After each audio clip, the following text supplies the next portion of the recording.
লা ইলাহা ইল্লাল্লাহু মুহাম্মাদুর রাসূলুল্লাহ।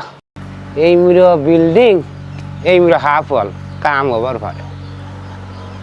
আর কত কালে আমার ঘুরি বেড়াবো, বেকার জীবন আর ভালো লাগে না। আল্লাহ আল্লাহ আল্লাহ আল্লাহ, এমনি কিছু দেও।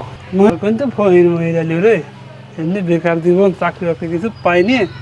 নাই হয়ে কি কয় না মুরব্বী, কি আছে? কিছু দেও, কি দেবো মুরব্বী? টাকা পয়সা। যাচ্ছে চাকরি ইন্টারভিউ দেওয়ার, চাকরি বাকরি তো হয় না, তো ভিক্ষে দেবো কনছে। তা আপনি আমার এই অনার্স পাশের মাস্টার সার্টিফিকেটে রাখেন। Honours pass? হ্যাঁ, কি এই দেখ আমার মাস্টার পাশের সার্টিফিকেট, আমি খাই ভিক্ষে করি। মুরব্বী আপনার সার্টিফিকেট আপনি রাখেন, আমি আমার সাথে নিলাম, আমার মাফ করে যাই ভিক্ষে দেবো। জিনিসটা বোঝাছো? লেখা পড়া দেখো দি, অনার্স পাশের সার্টিফিকেট নিয়ে করে আর আমি মাস্টার পাশের সার্টিফিকেট নিয়ে বিক্রি করি খাই।